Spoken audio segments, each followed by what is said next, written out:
सबका हित हो, सबका मंगल हो, सबका कल्याण हो। बहुत बहुत सम्मान के योग प्यारे धर्म साथियों, आज रविवार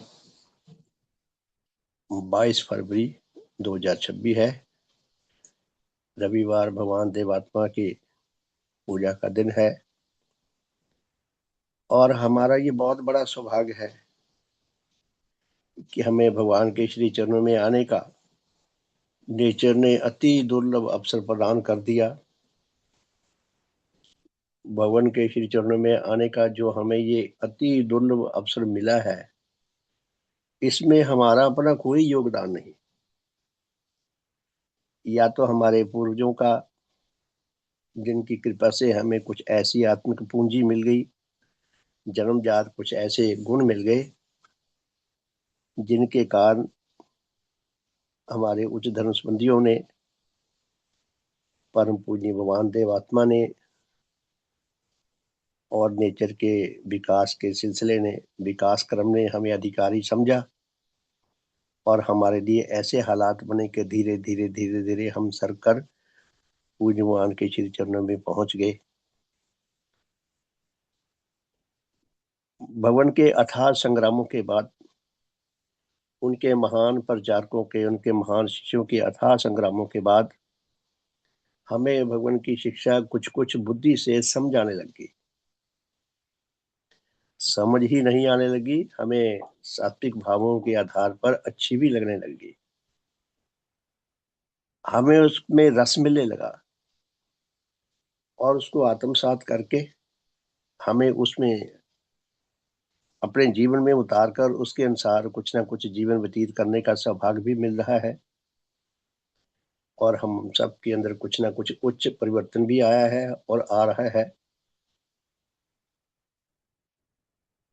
हमारा सौभाग्य बहुत बड़ा है। जितना बड़ा सौभाग्य, जितना बड़ा पद, उसको सुरक्षित रखने के लिए, उसको स्थायी बनाने के लिए, उसको सुदृढ़ रखने के लिए बहुत संग्राम करना पड़ता है। सांसारिकता में भी देखें हम, जिसको जितना ऊंचा पद मिला है, यदि वो उस पद का अधिकारी नहीं है तो वो पद उस पर नहीं रहता, छिन जाता उससे। इतिहास में बहुत ऐसी घटनाएं भरी पड़ी हैं, वर्तमान में भी हम बहुत कुछ देखते हैं। तो प्यारे साथियों, हमें जो सौभाग्य मिला है भगवान के श्री चरणों में आने का, हम उसका अधिक से अधिक लाभ उठाने के योग्य हो सके। हमें जो अति दुर्लभ मात्र एक बार जन्म लेने का सौभाग्य मिला है, इसको सफल कर सकें, सार्थक कर सकें, इसके लिए हमें निज के प्रयास करने बहुत जरूरी है। स्कूल में जब कोई बच्चा निज के प्रयास नहीं करता, होमवर्क नहीं करता, वो पढ़ाई में पिछड़ जाता है। आज के वैज्ञानिक युग में जितनी भी हमारे पास प्रयोग में आने वाली डिवाइसेस हैं, जैसे मोबाइल हो गया, लैपटॉप हो गया और कितनी चीजें हैं, अधिकतर में सॉफ्टवेयर आने लग गया, उसका सिस्टम आने लग गया और समय समय पर इंडिकेशन आती है कि भाई अपने आप को अपडेट करो। अपडेट करना क्या होता है कि जो पुरानी चीजें हैं, जो समय की दौड़ में पिछड़ गई हैं, जो उनसे बेटर और चीजें आ रही हैं, उनको भी स्वीकार करें, अडॉप्ट करें। तो धर्म जगत में भी हमें अपने आप को हर पल, हर समय अडॉप्ट करने, अपडेट करने के लिए तैयार रहना चाहिए। तो प्यारे साथियों, आज हमने दो भजन सुने, बहुत ही सुंदर, बहुत ही मूल्यवान। तुम बिन मेरा कौन जगत में, सतगुरु मोहे बचावन हार।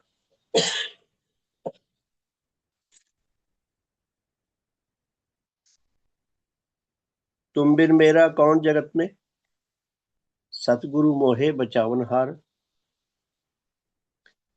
जीवन ज्योति देकर मुझको, जीवन तत्व दिखावनहार।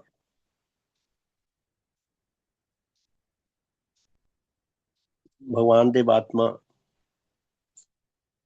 धर्म जगत के देव सूर्य हैं।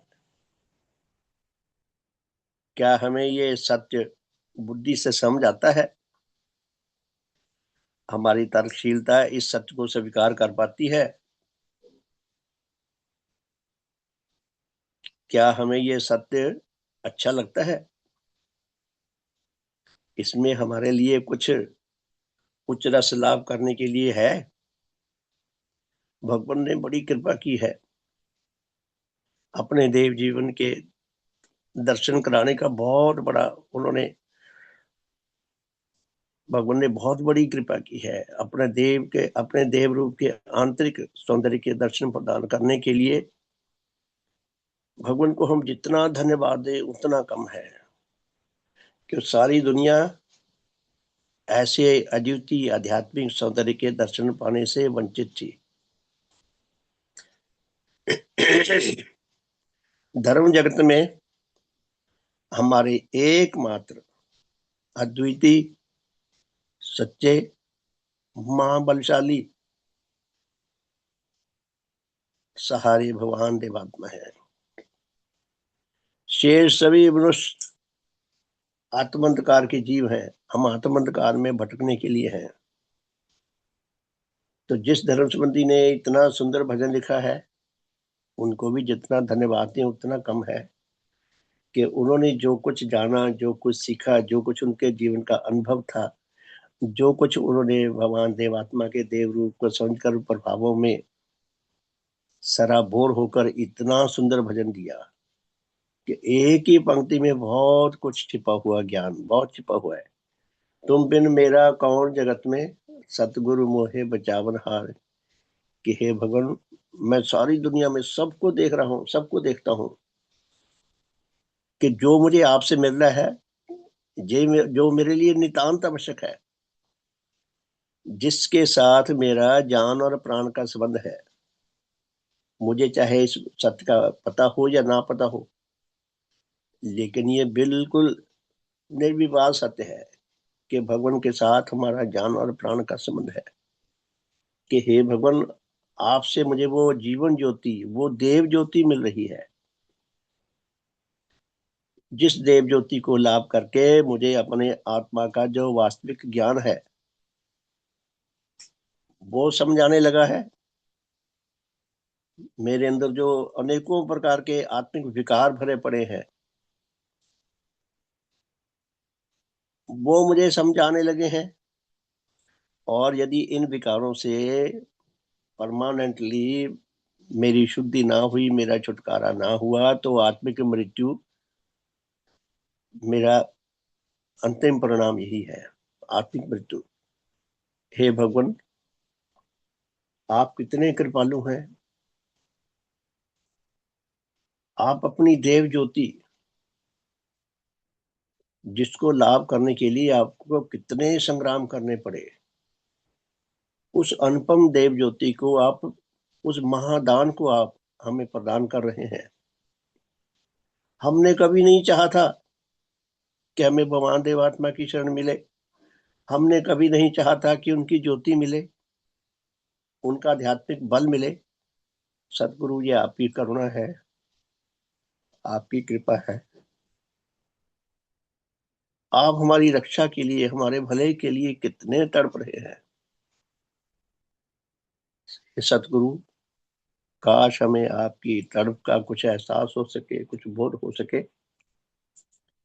तो प्यारे साथियों, इतना सुंदर भजन सुना,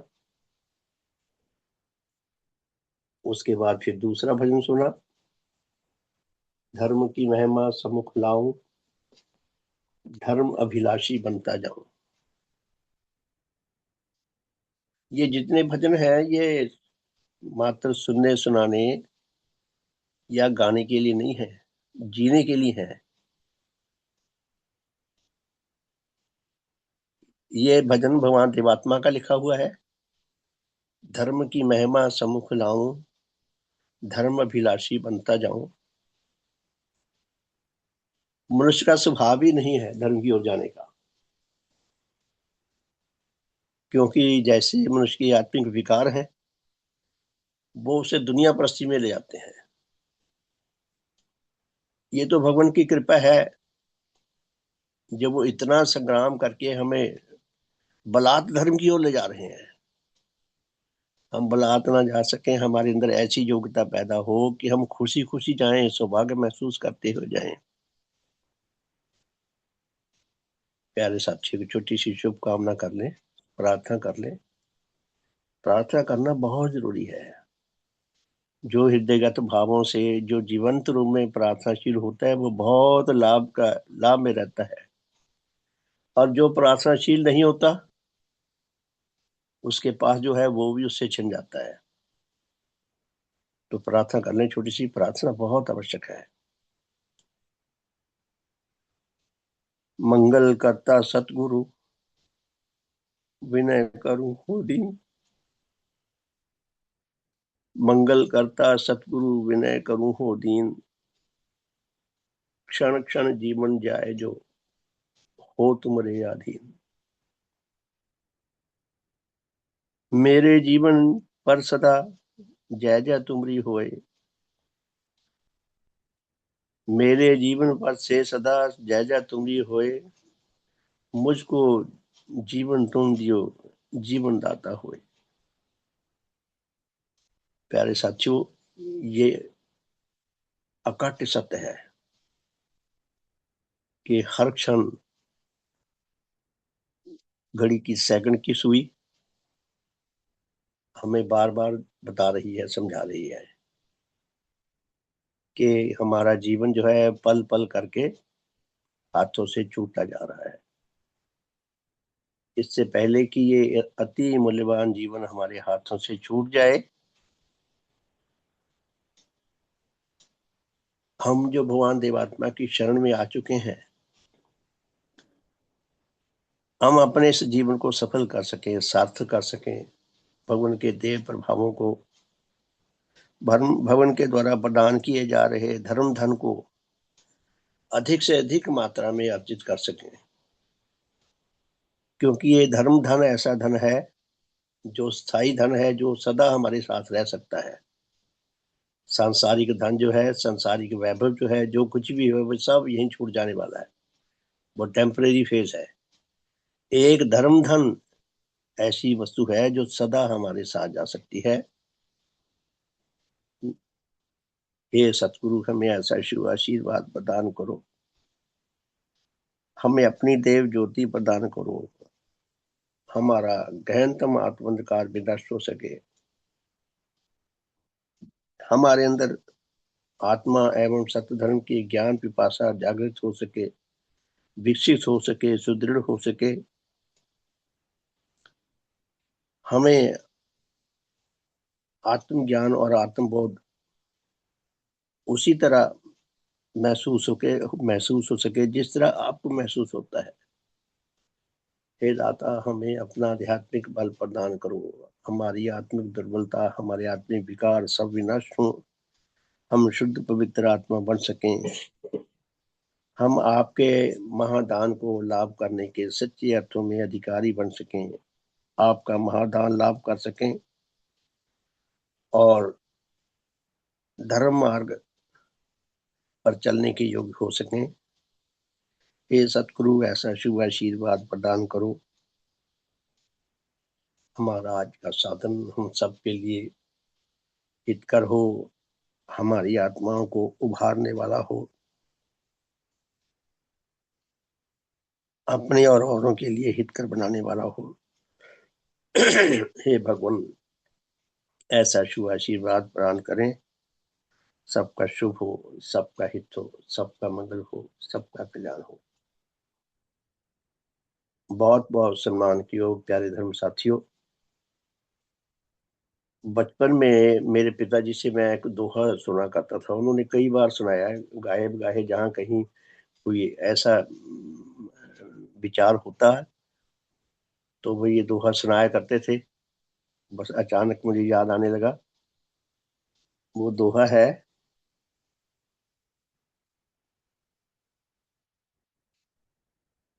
जो वो दोहा सुनाते थे। वो दोहा है, पहला जादू रूप है। पहला जादू रूप है। जादू के बारे में था दोहा। पहला जादू रूप है, दूसरा जादू राग, तीसरा जादू लक्ष्मी, और चौथा जादू भाग। अर्थात जो अस्तित्व जितना सुंदर है, सुंदरता का जादू है, वो जहां जाता है अपने सौंदर्य से सबका मन मोह लेता है। और दूसरा जादू राग अर्थात संगीत।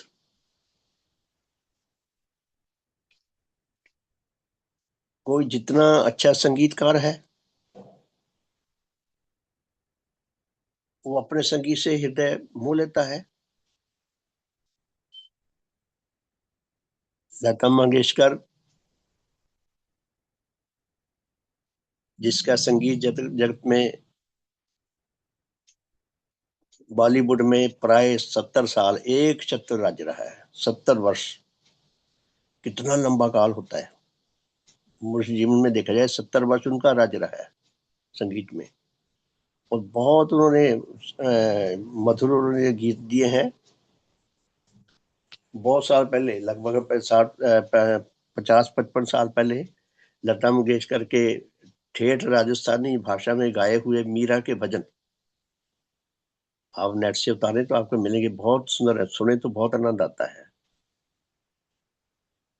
तो संगीत, ये भी सचमुच में चमत्कार है, जादू है ये भी। तीसरा जादू लक्ष्मी। लक्ष्मी अर्थात धन। ये धन का जादू तो सारी दुनिया को, संसारिक जीव जितने हैं सबको मोह कर रखता है। देखिए जितने मनुष्य हैं संसारिकता में, वो सिर्फ एक ही काम के पीछे लगे हुए हैं कि खूब धन खींचे, खूब धन कमाए, साम दाम दंड भेद जिस विधि से हो सके अधिक से अधिक धन कमाए, अधिक से अधिक धन कमाए। धन के पीछे लगे हुए हैं। वो जादू है, जादू चला हुआ है। बड़े बड़ों का ईमान डोल जाता है। तो धन का जादू अपना है।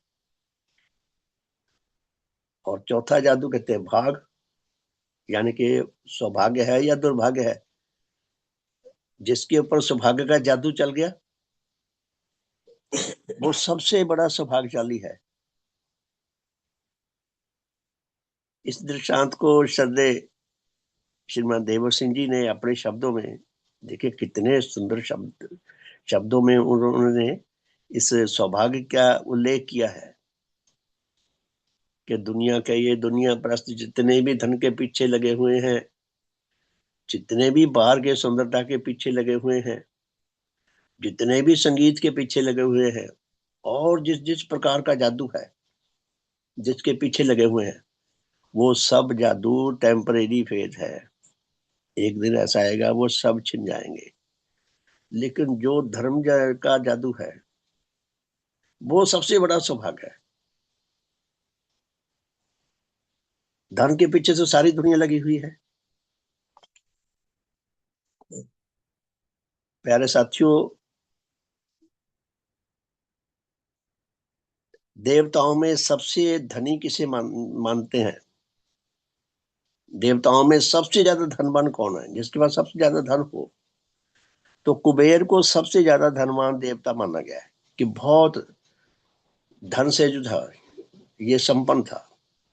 कुबेर रावण का एक भाई था।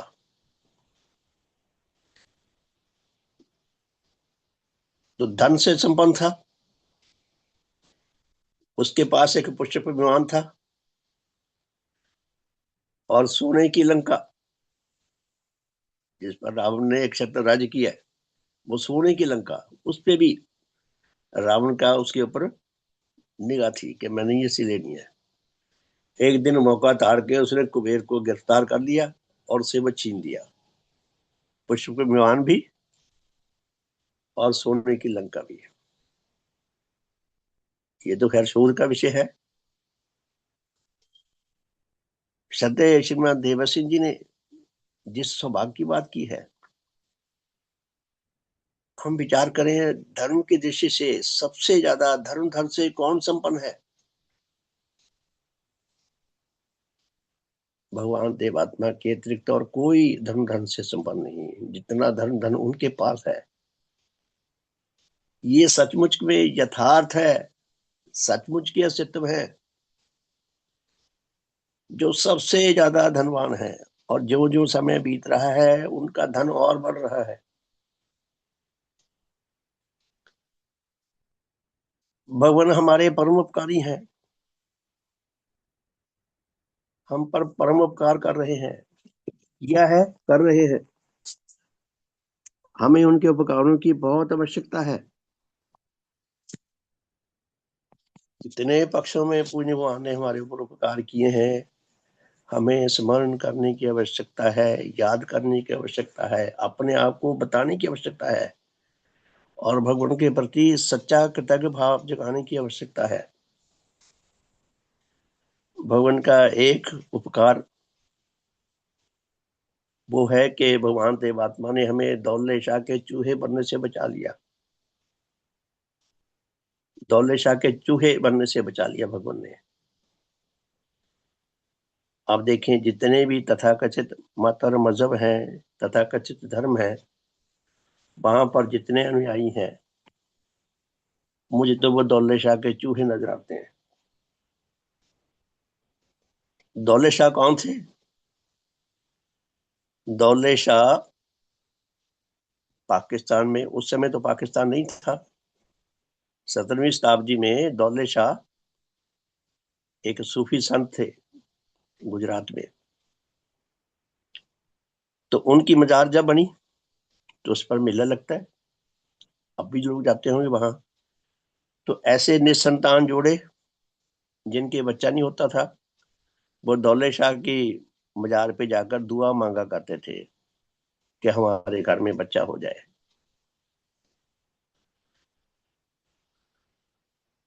और वो वहां पर कहते हैं, मान्यता है कि वो वहां पर जाकर संतान प्राप्ति के लिए दुआ किया करते थे और पहली संतान दौलत शाह के मजार पर चढ़ा दिया करते थे।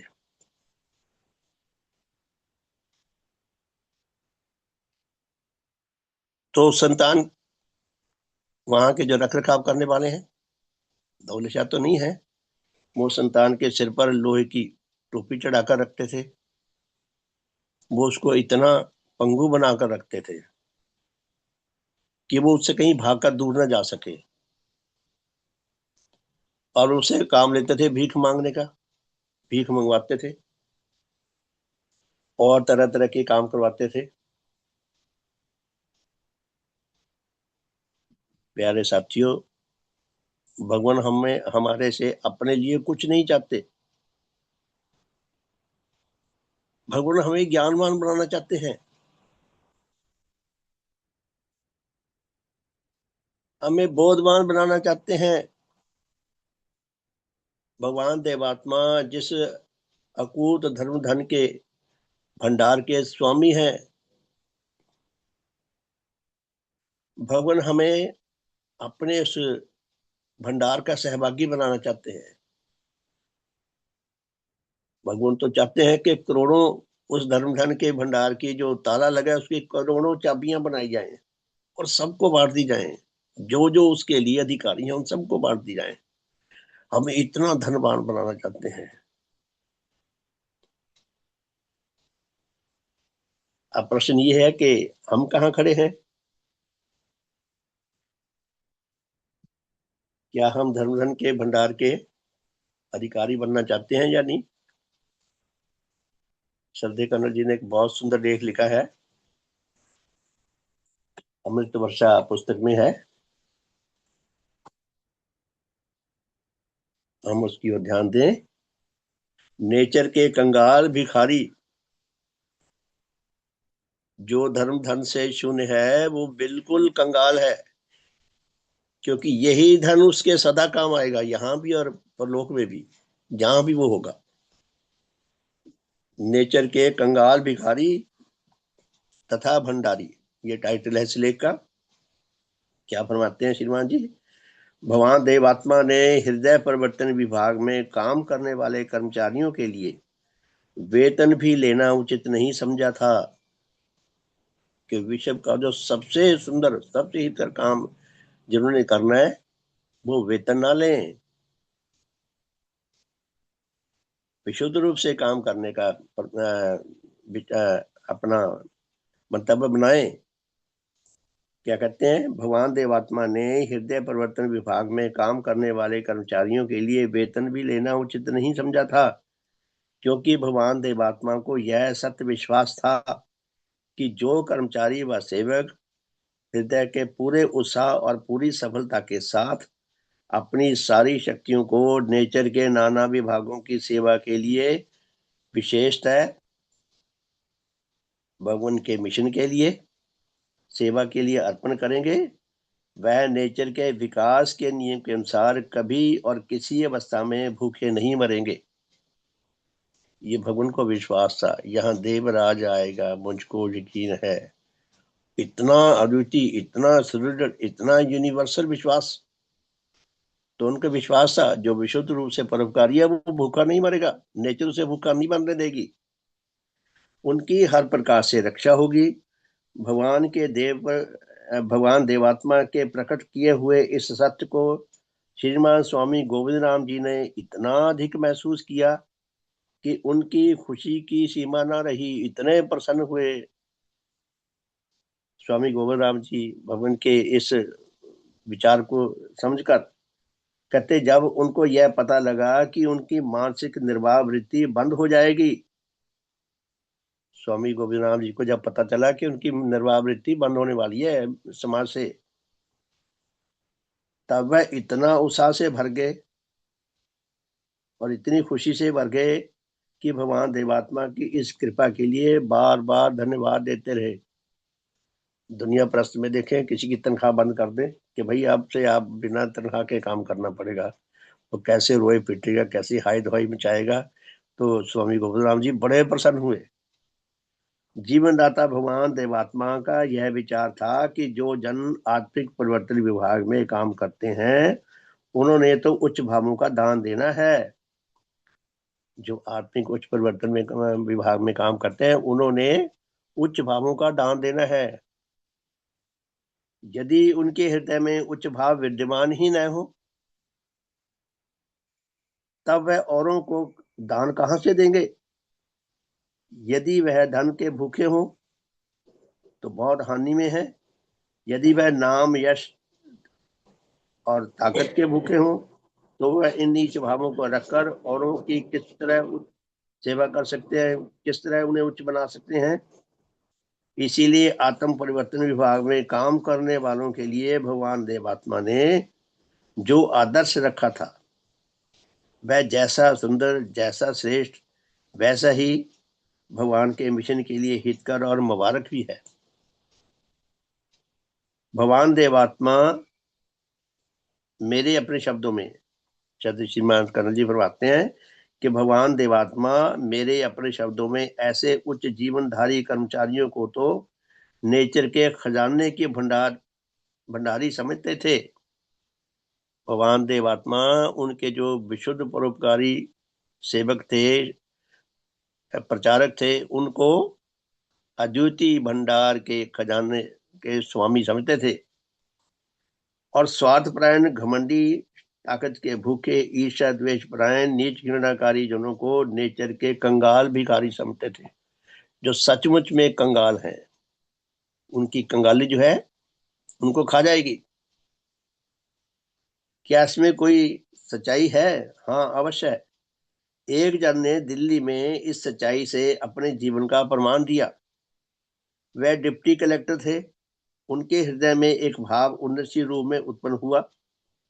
वह सात्विक भाव था। इस भाव की तृप्ति के लिए वह यह चाहते थे कि जगह जगह स्कूल और कॉलेज खोले जाएं, जिसमें विशेष प्रकार की शिक्षा दी जाए। अब इस हवन कुंड में आहुति डालने के लिए उन्होंने यह अनुभव किया कि पहली आहुति उनकी अपनी हो। विचार दिया तो सिलसिला आगे चले, उसके लिए किसी को तो आगे आना पड़ेगा। तो उन्होंने, उनके मन में ये भी आया कि पहली आहुति मैं दूं। उसके लिए उन्होंने एक साधारण सभा बुलाई और उनकी धर्मपत्नी इस सभा में विद्यमान थी। डिप्टी साहब ने अपने भावों का प्रकाश किया और फिर बताया कि सामने मेरा मकान है, वह मेरा अपना है। इस मकान में जो कीमती सामान पड़ा है वह सब सामान मेरा अपना है। मैंने और मेरी धर्मपत्नी ने यह निर्णय लिया है कि जो कपड़े हमारे शरीर पर हैं उनको छोड़कर शेष मेरा मकान, मेरा सामान और मेरी सारी संपत्ति की यह चाबियां हैं जो आप लोगों के हवाले करता हूँ, भगवान के मिशन के हवाले करता हूँ सब कुछ। अब पब्लिक उनकी मालिक है, यानी कि मैं अपना सब धन संपत्ति भले के काम में त्याग करता हूँ। अब पब्लिक उनकी मालिक है। मेरे बनाए हुए ट्रस्टी इस सब का चार्ज ले। उनके इस भाव प्रकाश ने इस कदर जादू का असर किया कि इस कार्य के लिए धड़ाधड़ धन की मदद आनी आरंभ हो गई। नेचर के भंडार के दरवाजे खुल गए। जिसने अपने आप को पूर्ण रूप से कुर्बान किया था वह नेचर के भंडारी बन गए, वह ऐसे खजानों के भंडारी बन गए। लाखों रुपयों की उसको मदद मिली और हजारों की संख्या में बच्चे आजकल उनके द्वारा स्थापित किए हुए स्कूलों और कॉलेजों में विद्या लाभ कर रहे हैं और उनको धन्यवाद दे रहे हैं। तो ये घटना लिखी श्रद्धेय कर्नल जी ने। नेचर के कंगाल भिखारी सब स्वार्थपरायण जन है। जितने भी दुनिया परस्त जन है, जितने भी ईर्ष्या द्वेष स्वार्थपरायण जन है, वो कंगाल है। पटवारियों का विभाग अपनी बेईमानी के लिए मशहूर है। कईयों की शरारत से डरकर जमींदार लोग हर समय पटवारियों को रिश्वत देने के लिए तैयार रहते हैं। एक बार की घटना है कि एक पटवारी के लिए एक जमींदार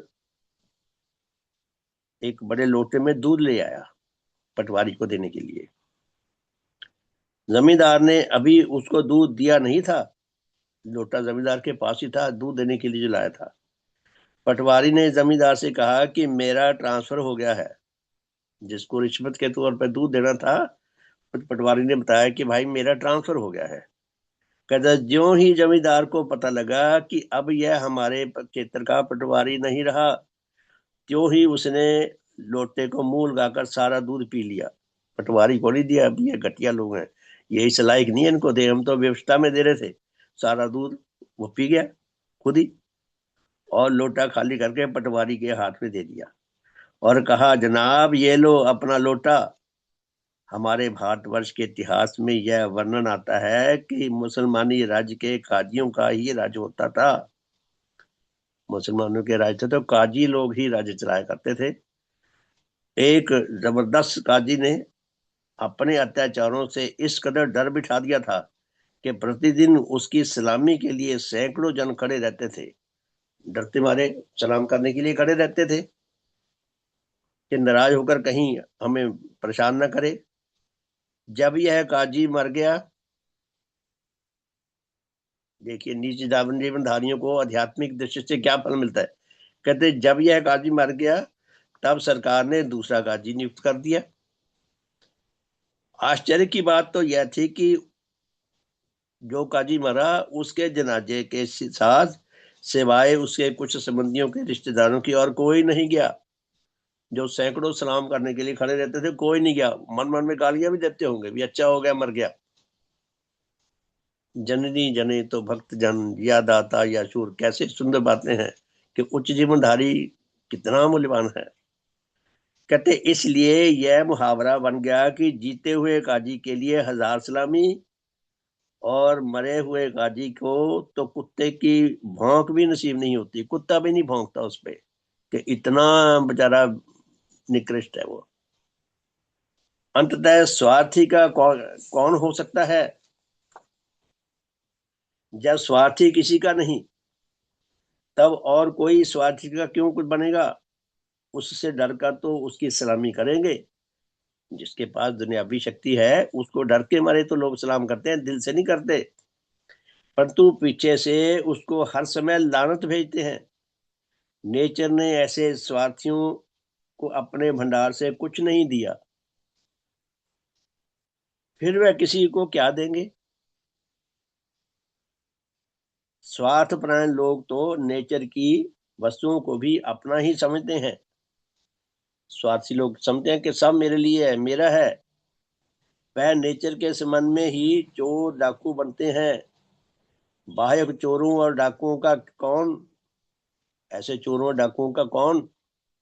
नेचर के चोरों और डाकुओं का तो कोई हो ही नहीं सकता। वह तो विकास के नियम से कटे हुए हैं। ऐसे लोग निज जीवनधारी विनाश क्रम के साथी होते हैं, खुद भी मरते हैं, औरों को भी ले मरते हैं। विकास का नियम ही वृत्तों का भंडार है। और जो इन वृत्तों से कटे हुए हैं वह पूर्ण रूप से कंगाल है। जो शाश्वत धर्म धन है उससे कंगाल है तो कंगाल ही है। उनसे पूछो जिन्होंने सब कुछ परोपकार में अर्पण कर दिया, क्या उनको किसी प्रकार का हानि हुई? कदापि नहीं। श्रीमान भाई मोहन देव जी ने बहुत अच्छी नौकरी का त्याग किया और सच्चे त्यागी का जीवन व्यतीत किया। उन्होंने बीसियों बार कहा कि मैंने सब कुछ त्याग कर जिस कदर आत्मधन पाया है। श्रद्धेय भाई मोहन देव जी के वचन है ये।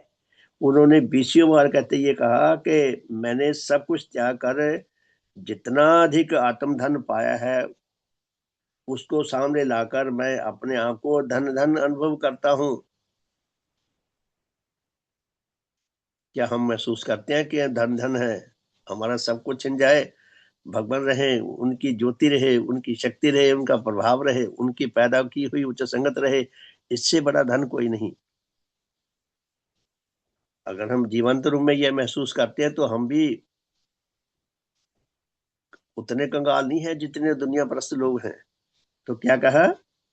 उन्होंने बीसियों बार कहा कि मैंने सब कुछ त्याग कर जिस कदर आत्मधन पाया है उसको सामने लाकर मैं अपने आप को धन धन अनुभव करता हूँ। मैं तो एक सेकंड के लिए भी नहीं पछताया कि मैंने कोई बहुत बड़ा त्याग किया है। श्रीमान देव सिंह जी के शब्दों को पढ़ो तो आपको पता लगेगा कि उन्होंने क्या कुछ त्याग नहीं किया, फिर भी उन्होंने क्या अनुभव किया। प्यारे साथियों, श्रद्धेय कन्नड़ जी के शब्द भी जो हैं बड़े स्वर्ण शब्दों में लिखने जाने वाले शब्द हैं।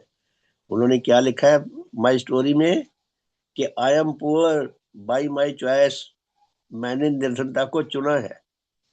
यानी कि वो दुनियावी चीजों के पीछे नहीं भागे, वासनिक सुखों के पीछे नहीं भागे, वो आध्यात्मिक जगत में जिए। और कितने महान लेखक और दार्शनिक बनकर उन्होंने अपना जीवन सफल किया है। तो क्या लिखते हैं कि श्रद्धेय श्रीमान देव सिंह जी के शब्दों को पढ़ो तो आपको पता लगेगा कि उन्होंने क्या कुछ त्याग नहीं किया, फिर भी उन्होंने क्या अनुभव किया। उन्होंने तो यहाँ तक लिख दिया कि यदि किसी भिखारी को राज्य मिल जाए, यदि किसी मरे हुए को नया जीवन मिल जाए और सारी दुनिया का राज्य मिल जाए तो जिस कदर उसको खुशी होती है उसकी तुलना में जो महादान मैंने पाया है, जो महादान मैंने भगवान देव आत्मा से पाया है, उसकी अनगिनत उच्च कोटि की सात्विक खुशियां मुझे प्राप्त हुई हैं। इसी प्रकार सत्या डॉक्टर कुमारी प्रेम देवी जी के जीवन का हाल है। ऐसा ही श्रद्धेय पंडित परमेश्वर दास जी के जीवन से हम अनुभव कर सकते हैं। यह सब महान कर्मचारी नेचर के भंडारी हैं। नेचर के अतुल भंडार के स्वामी बना दिया भगवान ने। परंतु वह जन जो अपना आप देने में कंजूस है, या जो भगवान के मिशन में आकर धन पद या ताकत के भूखे रहे, मिशन में आकर भी यहाँ धन पाना चाहते हैं, यहाँ तो धन दान देने के लिए आए हैं। हम अपना सर्वोच्च भी दान करते हैं तो भी थोड़ा है, और यहाँ कोई ऊंचा पद पाने के लिए दान धन पाने के लिए, स्टेटस बनाने के लिए आया है, तो वो कंगाल है। धर्म जगत में जो स्टेटस पा लेता है वो असल में भंडारी है। तो क्या लिखते हैं श्रीमान जी कि जो भगवान के मिशन में आकर धन पद या शक्ति आदि के भूखे रहेंगे वह नेचर के भंडारी बनने के अधिकारी नहीं हो सकते, कंगाल ही रहेंगे। इसलिए हमारा बहुत बड़ा कर्तव्य है कि हम भगवान देवात्मा की ज्योति में अपनी आत्म परीक्षा करें कि हम कंगाल हैं या धनवान हैं। क्या अपने जीवन की रक्षा और विकास का सामान पाकर भी हम नंगे भूखे और रोगी बनकर मृत्यु के राही तो नहीं बन रहे? हमारे लिए बहुत बड़ा प्रश्न छोड़ा है श्रीमान जी ने कि भगवान के दर पे आकर भी क्या हम मारे जाएंगे? अगर हमारा यही परिणाम होना है तो जो दुनिया प्रस्त है तो उनमें और हमारे में क्या अंतर रह गया?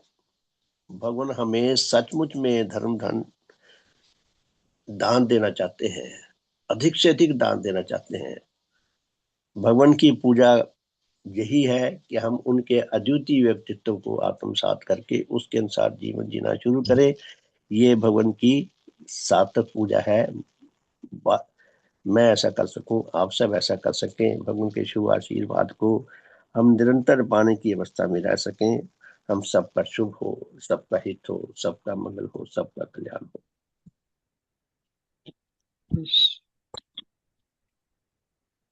शुभ हो। जय जय देव गुरु, जय जय देव गुरु, जय सत्य और शुभ अनुरागी, जय देव रूप धारी, गुरुदेव रूप धारी, सत और शुभ के हेतु, सत और शुभ के हेतु, एक अतुल त्यागी, जय जय देव गुरु, जय मिथ्या और अशुभ संग, अतुल युद्ध करता, गुरु अतुल युद्ध करता,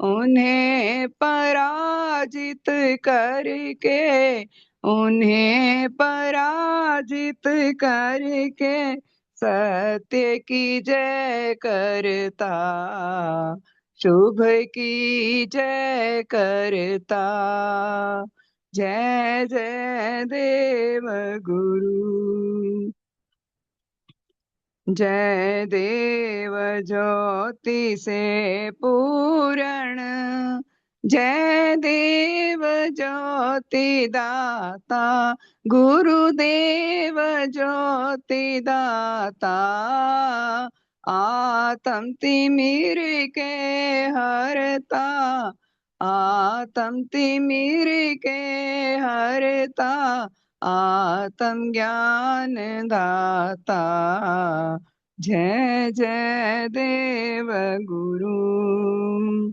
जय देव तेज से पूरण, जय देव तेज दाता, गुरुदेव तेज दाता, नीच गति के हरता, नीच गति के हरता, सत्य मोक्ष दाता, जय जय देव गुरु, जय देव तेज संचारक, जय पाप मैल हरता, गुरु पाप मैल हरता, हृदय निर्मल करता, हृदय निर्मल करता, पवित्र रूप दाता। जय जय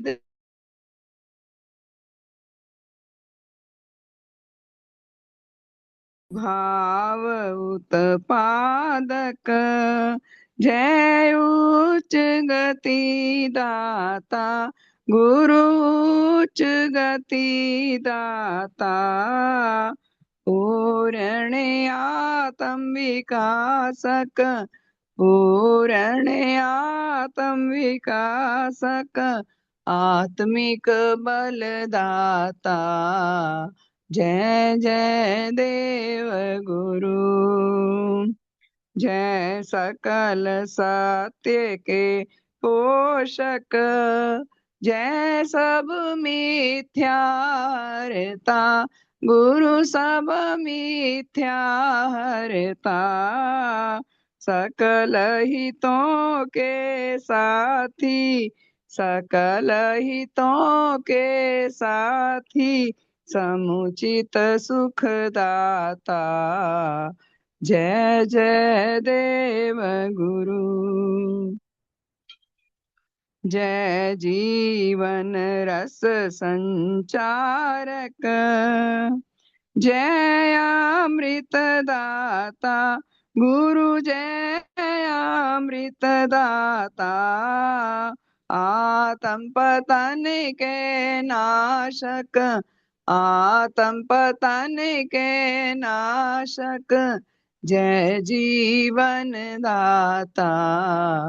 जय जय देव गुरु, जय एक उपास्य सबों के, जय आत्म तत्व ज्ञाता, गुरु आत्म तत्व ज्ञाता। सत्य धर्म के शिक्षक, सत्य धर्म के शिक्षक, पूर्ण हित करता।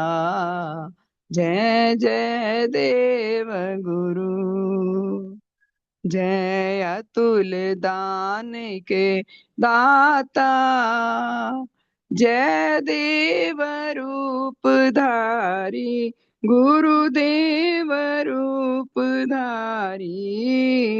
दान तुम्हारा पाकर, दान तुम्हारा पाकर, धन्य हो नर नारी। जय जय देव गुरु, जय अतुल दान के दाता, जय देव रूप धारी, गुरुदेव रूप धारी। दान तुम्हारा पाकर, दान तुम्हारा पाकर, धन्य हो नर नारी।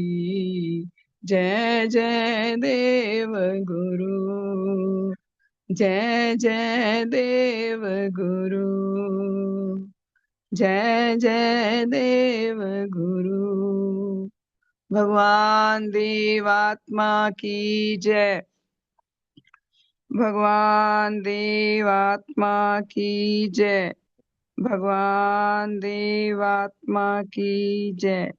सबका शुभ हो, शुभ हो। शुभ हो जी, शुभ हो, सबका शुभ हो, सबका अंजू शर्मा जी की ठीक नहीं है, कृपया उसके लिए भी शुभकामना कर दें। शुभ, सबका शुभ हो, सबका हित हो। बहुत बहुत सम्मान साथियों, जैसा सुदेश बहन जी ने बताया, अंजू शर्मा जी हॉस्पिटल में भी रही हैं, उनका इलाज चल रहा है। उनके लिए शुभकामना करते हैं कि वो शीघ्र से शीघ्र ठीक हो सकें, स्वस्थ हाँ हो जी, सकें। सदैव की जय जी, सदैव की जय। मैं अर्चना बोल रही हूँ। हाँ आप जी, सुन पा रहे हैं मुझे? हाँ जी, हाँ जी, सुन रहे हैं। हाँ जी। अंजू जी का क्या क्या तकलीफ हो गई? बस चक्कर आ रहे थे उन्हें, कुछ हो गया ऐसा, कुछ श्योर तो नहीं हूँ। अच्छा बाकी हॉस्पिटल में रही हैं और शायद छुट्टी हो गई होगी आज कल। अच्छा। साधन में चलो। सब में जुड़े, बच्चे कुछ बेटर है पहले से, तो शुभ हो हाँ जी, अंजू जी। हाँ, लास्ट टाइम तो बैठी ये थी। रात रात जुड़े थे साधन में। हाँ जी, हाँ जी। हम बता रहे थे शुभ और शुभ हो, उनका स्वास्थ्य ठीक हो जाए और शीघ्र से शीघ्र वो फिर शिव परिवार में जुड़ सकें, और जो जो धर्म साथी हमारे तकलीफ में गुजर रहे हैं, जिनका स्वास्थ्य ठीक नहीं है, वो ठीक हो सकें। श्रद्धेय श्रीमान अशोक रोचलानी जी, बी के गुप्ता जी, उत्तम कुमार जी और सुदेश जी खुद भी। अब तो सुदेश जी बहुत संभल गई, बहुत अच्छी बात है। और भी जिन जिन का नाम नहीं लिया जा सकता वो सब हरीश दुनिया में नारंग जी। सब शुभ हो, सबका भला हो। क्या कह रहे हैं सुदेश जी? हरीश नारंग जी, उनको पैरालाइज हुआ है ना। और हरीश नारायण जी का भी शुभ हो, स्वस्थ हो सके, सबका शुभ हो, चारों जगतों का शुभ हो। तो प्यारे धर्म साथियों, हमारे ये मंगल यात्रा निरंतर चलती रहे, ऐसी शुभकामना है।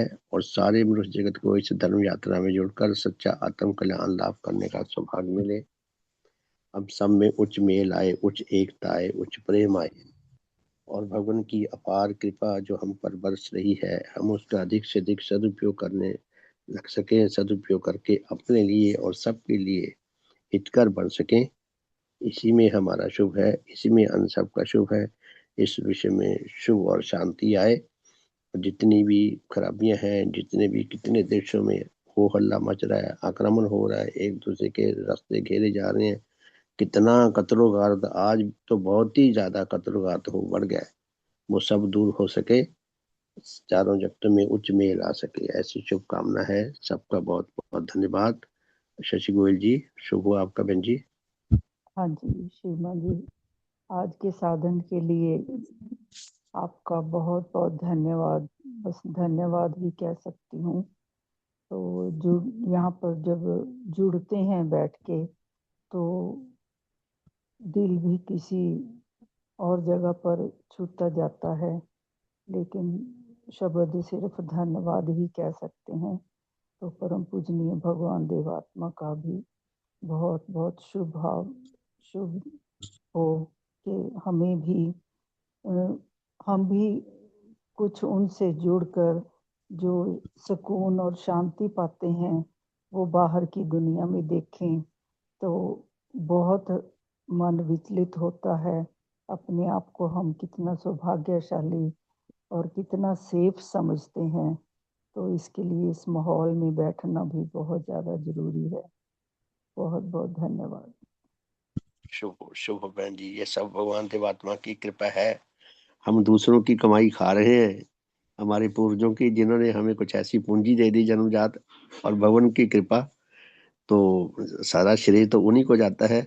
लेकिन आपने मेरे लिए ऐसे शब्द कहे, मैं इसके लिए डिजर्व तो नहीं करता, लेकिन मेरा भी सौभाग्य बहुत बड़ा है। मुझे आज भी वो दिन याद आ रहे हैं, 4.5 साल पहले श्रीमान बाबा जी का मेरे पास रिंग आया, तो उन्होंने कहा कि हम ऐसा विचार रखते हैं कि आप हम ऑनलाइन साधन करना शुरू करें। तो मुझे बड़ी खुशी हुई। मैंने कहा जी बहुत ही खुशी की बात है, मैं तो पहले से तैयार था। मैंने 2019 में फेसबुक के माध्यम से शुरू किया था, मुझे ज़्यादा कंप्यूटर का इसका ज्ञान नहीं है, और ना मुझे कोई ऐसा कोई मिल सका।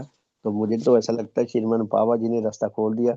मैं सचमुच में जितना धन धन महसूस करता हूँ, जितना इधर उधर की फजूल की बातों में, लड़ाई झगड़ों में और इधर उधर दिमाग खराब करके अपने आप का पतन करने से बचे रहते हैं, और जितना भगवान की शिक्षा में रहकर उच्च रस लाभ करते हैं, औरों के लिए कुछ ना कुछ टूटे फूटे जैसे भी है सेवाकारी बनने का सौभाग्य मिलता है। तो प्यारे साथियों, हम बहुत सौभाग्यशाली हैं, बहुत सौभाग्यशाली हैं। बस हमारा अहंकार ना हमारे अंदर जाग जाए, मेरे अंदर ना जाग जाए। जब कोई मेरी सराहना करता है, मुझे बहुत लज्जा आती है कि जो सराहना के अधिकारी हैं वो तो भगवान देवात्मा है, जिनकी अपार कृपा हम पर बरस रही है। सबका शुभ हो। आपका फिर भी बहुत बहुत धन्यवाद देता हूं मैं, कि आपने मेरे लिए शब्द कहे। मैं भगवान की ओर से आपके इन शब्दों को स्वीकार करता हूँ और भगवान के श्री चरणों में अर्पित करता हूँ। सबका शुभ हो। बहुत बहुत धन्यवाद। सबका शुभ हो, सबका भला हो। तो मिलते हैं जी शाम को 4:30 से 5:30। अर्चना जी, आप कुछ कहना चाहती हैं? नहीं जी। ठीक है, ठीक है, सबको थैंक्स ही कहना था, सबको शुभकामना। धन्यवाद। शुभ हो जी, हाँ शुभ सुप्रभात। तो मिलते हैं शाम को 4:30 से 5:30। बहुत जी। बहुत धन्यवाद। और रात को भजन रात्रि होगी 8:40 से 9:30 तक। शुभ हो, धन्यवाद जी, सुप्रभात।